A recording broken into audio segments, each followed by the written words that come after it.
So over the past 9 days, we've gone from this to now this with a fully insulated floor. Nice and flat, where we can now finally start building up our walls and ultimately our roof before it rains. So we get up the next morning and let's begin by getting a bunch of this 6x2s that we'll need for the timber framing. This stuff. But let's get the loader to help us out with that, as we'll need quite a lot. So we get the loader, move it into position and begin loading them all up. We make a little pyramid out of them and we can raise them up and then drive them over to where they need to be. And there we have them. So let's get started on our first frame. Earlier that morning we drew out our plan and we initially need to cut this list. Well, let's get sawing as there's a lot of it. From the first piece to a whole lot more, and that's not nearly all of them. We cut our piece and then we can go and check it off our list just here. We needed 4 of those. Colleen still not too happy up here. She'll be much more comfortable when she can get up here herself through a stairs, along with having some walls that makes it not so scary.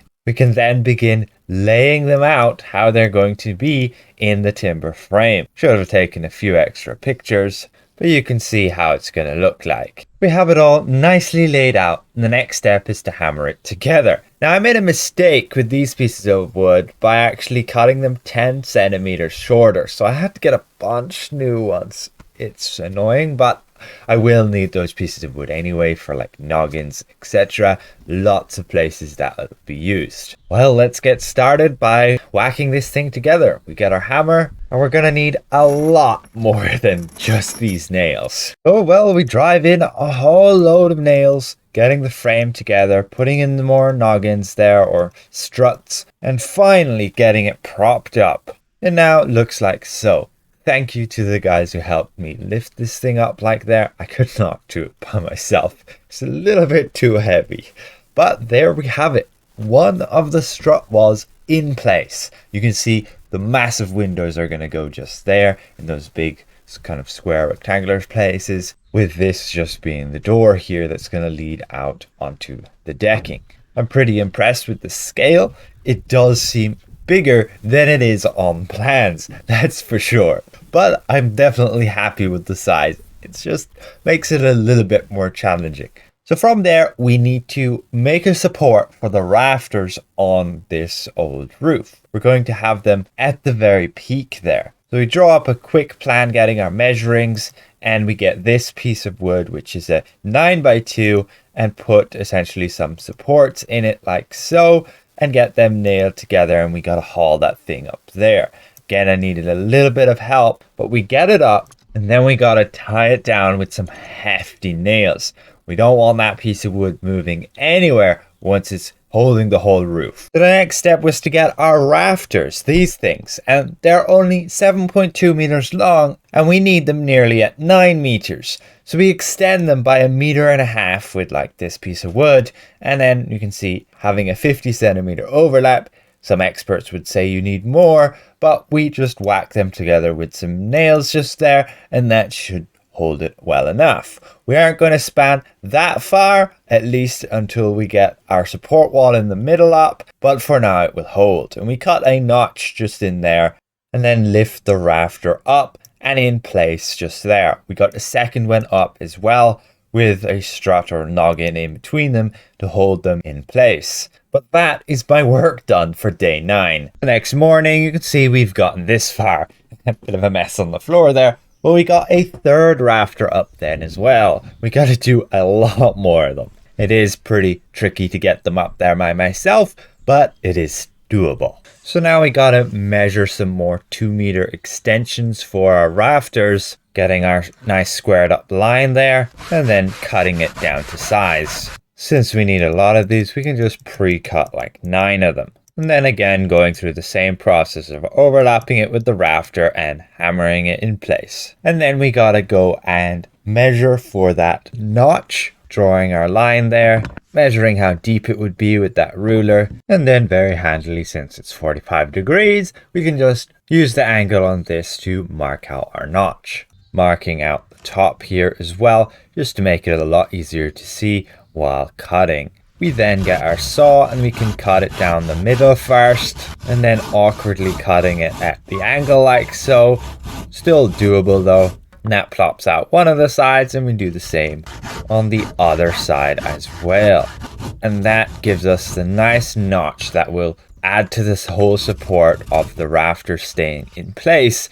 So again, we haul it up there and then put it into position. And again, we gotta measure out and cut the supports to go between the rafters to hold them together so they're not wobbling all over the place. And we need 2 of them in between each of the rafters. So we get that up. That's our 4th rafter. We get our 5th one up. We needed to haul over a bunch more rafters. And we can get our 6th, 7th, and 8th, our 9th, and our 10th. Now with that, we have much more structure to the roof. So our next step here was to get our hammer and a bunch of nails and then get this breather membrane up and on the roof. And in order to do that, we need our ladder, and climbing up here you can see what we're doing. We need to get these hefty battens in place to hold the metal sheets, but it will also for now hold down the fabric. We whack those nails in there all along on each of the rafters. Also gives the roof a bit more structural support. And then we slide that up and get the next batten, but with the next sheet overlapping that. We need to get this all done before it gets too dark and before it begins heavily raining. So we get the membrane all the way up to here. We get a last bit of work done, but at that point the light was failing me too much to take many pictures. And otherwise I was doing a lot of tricky work up there on the roof, and it's just really hard to bring the camera with me as well when I'm just balancing, and I need all my hands to hold on to anything, meanwhile hammering in nails, pulling on the fabric to make sure it's tight. And it goes on to like 10:30, and we do a bit of angle grinding in the night there, as we need to get one of these sheets cut in half and then put up on either side so that we don't have so much overlap. These blades kept just burning through them when I had to replace them. But that was me done for that day. So we get up the next morning very wrecked. The whole thing currently looks like so. I was up so late after a pretty early start that next morning. We got the loader here with a sheet just to catch that rain dripping down from the membrane.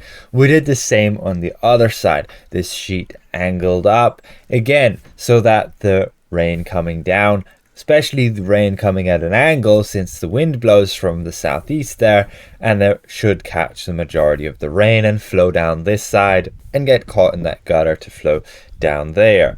That should be alright, and it did okay. The floor didn't get too wet, but it did in some places. And this is where we put the sheet that we cut that night before. We're cutting it along there, and you can see all the blades we ran through. They've gone minuscule. So at this point, I'm utterly wrecked. We got that sheet on the other side as well, and we're not going to do much today whatsoever. I'm pretty happy with the roof all being up like so, and we can climb up to the top here, and you can see what it's looking like from above. We still haven't completely finished the roof. As you can see, those battens don't extend all the way outwards this side. Can see over the top of the roof there, and we kind of want to tidy up the top of the roof there, as it's just overlapping the peak of the roof right now. And here you can see what I mean with regards to the water dripping down there, because the roof is not extended out enough yet. It's gonna put another rafter in there, but I can't put that rafter there because it has no supports. So we need to build an additional wall over here before we can do that. So we did a bit of work and we got these battens extended. We still have a few more to do here, just pulling the sheet tight, and then we can get these battens nailed in place. So with that, we now have it all done. We got the peak of the roof tidied up as well, as you can see there, with one of the battens just about under there, as you can see, which makes it nice and tight. Ideally, we get the metal sheets up, but we can't do that until we get a support wall up, as that's a freaking like 8-meter span unsupported in the middle. And any builder will tell you that's not on for a roof with that kind of size rafters. You either need bigger rafters or more supports in between. The plan is to have 2 support walls in between the rafters. So we're gonna have to do that before we can get the metal sheets up. But again, I'm wrecked and we're just gonna jump to the next day. So again, that morning we drew up our plan for the next wall. Again, bringing over a bunch more wood, and the wall has got to go just there. So, well, let's get back to cutting. Again, there's a lot of it. We pile it all just up here, whole load of pieces, but we can't again cut everything. So we lay it all out like so. You can see it's going to be angled, and we can grab our hammer and nails and whack a few of those in position. Now, since this top one was at an angle, we can now get the measurement when this is in place for those 2 pieces. So we get those in place, and the one on the other side as well, but now we need a bunch more support. So we add some more in above the window on the left there, and we add some more in the middle, and this is mainly to support the plasterboards that will be going on the walls. We add noggins as well. So with that, we have our wall finally constructed, nailed together, and that should be good enough to be hauled up and support the extension of the roof that we need on that end, along with, of course, having a wall there, and we can cover it in membrane and block more of the rain. So again, thanks to some help, we managed to get it in place. It's looking pretty great. Again, you can see the sheer scale of it. Like, that window just here is like the starts at waist height for me.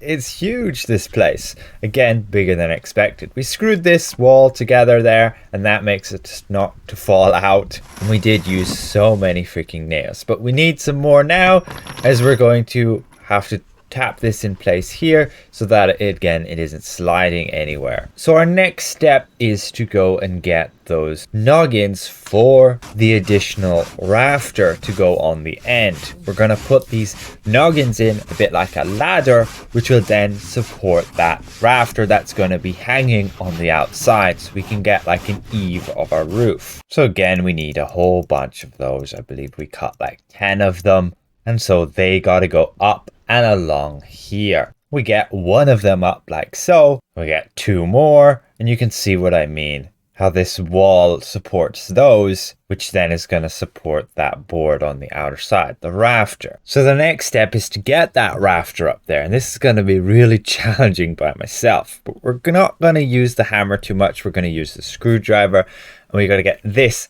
rafter up there. So with a bit of help from a rope, we managed to make like a sling for it, and being able to slide it and lever it, we managed to just about get it up. Before we finished though, my sister brought me some lovely dessert. So we managed to get it up there. That was a lot of work. We managed to screw it in on one end, then lever it up to the other end, add the rafter extension on it, and then climb up on top of the roof, balancing on top of those battens and just screwing it in place. I cannot describe in words how kind of scary it was and the amount of effort it was just to get that one bloody board in place. Again, a lot of this could just have been done with help, and it would have been a lot easier. But I'm determined to do most of this work by myself, as it feels very rewarding to do so. So that pretty much concludes where we're at. This has been day 12. Starting out just from this, I'm pretty impressed we got this far. Especially in this part 5, you guys probably seen a lot of progress.